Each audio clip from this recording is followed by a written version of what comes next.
क्षीर उत्पादन कर बहुत अर्थ उपार्जन कर गाई मान एक उत्तम परिवेश रखिपर।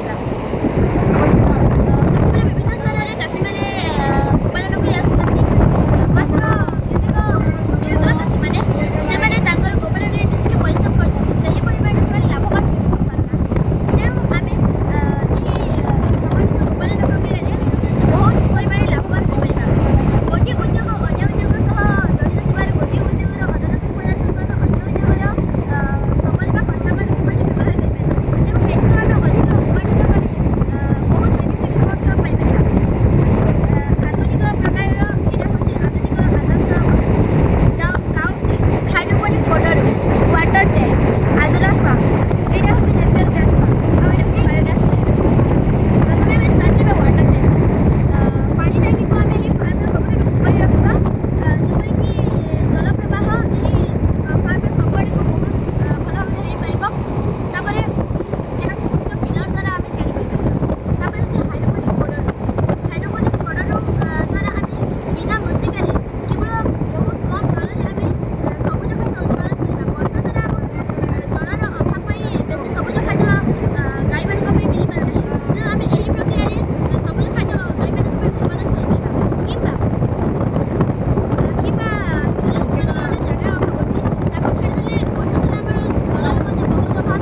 तेणु आम यही प्रक्रिया हाइड्रोपोनिक फोडर प्रक्रिया आम सबुज घास उत्पादन कर। आजोला हूँ गोटे शैवाल जहाँकि यही पानी पर भासमान अवस्था रोचे। आजोला शैवाल को कृषि मैंने गाई मान एक उन्नत मानर खाद्य व्यवहार कर यह क्षीर उत्पादन में बहुत वृद्धि करता है। यहाँ हूँ नेपियर घास नेपियर घास नेपियर घास गाई मान गोटे उत्तम खाद्य मध्य अन्यतम।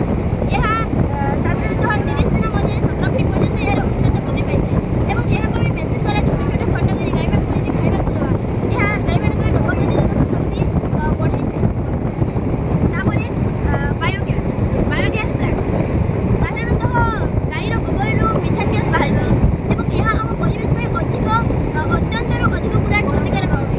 तेणु आम गाई ठार बाहर सब अपद्रव्य को नहीं गोबर गैस प्लांट कर गोबर गैस प्लांट बाहर गोबर को नहीं आम फार्म टी विद्युत उत्पादन कर ट्यूबवेल वाटर टैंक पर्यटन पानी सप्लाई कर सबुठ जहाँ जरूरी आम घरे रंधन कार्य यही गैस को व्यवहार कर। ये बायोगैस प्लांट जहाँ सब अदरकारी जिन बाहर नहीं आम नेपियर ग्रास फार्म में पकई पार जहाँ एक उन्नत मानर आम गोटे यहाँ गोटे बहुत उन्नत मानर जिन यही नेपियर ग्रास फार्म कहले ना यहाँ चाषी मैंने अन्य सब फसल उत्पादन में व्यवहार करेंगे। यही आधुनिक प्रकार आदर्श गुहाल यही बर्तमान आधुनिक प्रकार आदर्श गुहाल मैंने या जो कि बहुत गुड़े मेसीन मानक व्यवहार करपरिक यहाँ काउ डंग गोबर सफा करने जंत्र एम जस्ट खाली हाथ में पुश करदे गोबर गुड़िक बहुत जल्दी सफा हो। मिल्किंग मेसीन गाई ठार क्षीर उत्पादन करने मेसीन एम गाई ठार बहुत जल्दी कम समय आम क्षीर उत्पादन कर। ऑटोमेटिक फीडर गाई मान को आम बर्तमान जो एवं आम गाई मान कुंडा कि घास जहाँ भी खावा दूँ आम निजे खावा दौचु से बहुत समय नष्ट हो। तेणु यही मेसीन यदि आम गाई को जहाँ खावा दरकार जब आम यही मेसीन भरीदे यही मेसीन टी ऑटोमेटिक यही गाई मान खावा देपर। डेयरी फोगर हूँ एक मेसीन जहाँकि खरा दिन में तापमात्रा गुहाल कम कर खरा दिन में यह 4.5 ରୁ 5 डिग्री पर्यंत तापमात्रा को कम करता जहाँकि गाई यही मेसीन टी गाई मानकर जो गाई मैंने रोचते ये जगह ऊपर आम फिट कर जहाँकि यही मेसीन रू पानी बुंदा बुंदा हो पड़ो जहाँद्वारा तापमात्रा बहुत कम हो पार।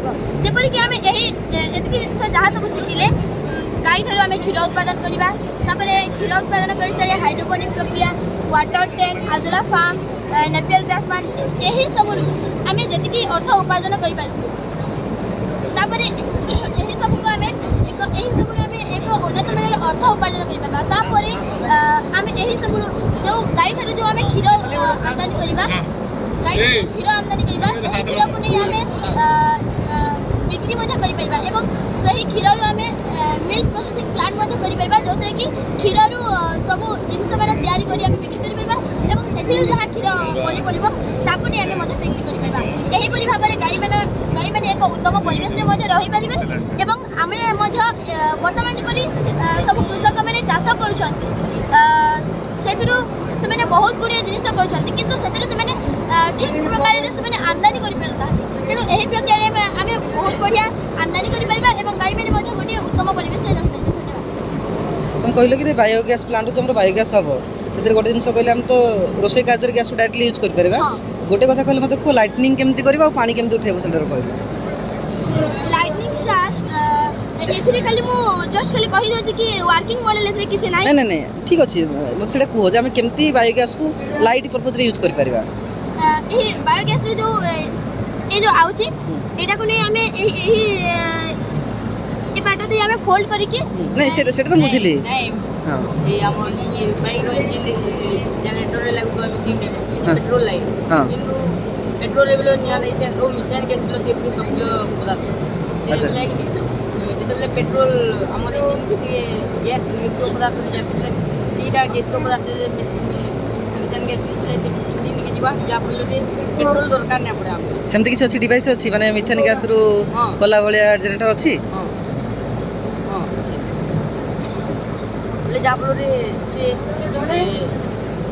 देखो गोटे कथा आम ठीक कहल से मैंने करेन्ट से तैयारी करके आम कर पानी उठे पारा कि लाइट में देखिए आम गैस गोटे लाइट लगे से लाइट आम डायरेक्ट लगे चली पार ना तो सेटा लगे पार जोटा कि शीत दिन दुटा बेनिफिट हम जब आम से गैस लाइटा लगाऊे गाई मन तो लाइट मिलला द्वितीय कथा से टेम्परेचर भी मिल शीत दिन ठंडा लगुच ना तो से गरम भी रही पारे। Thank you.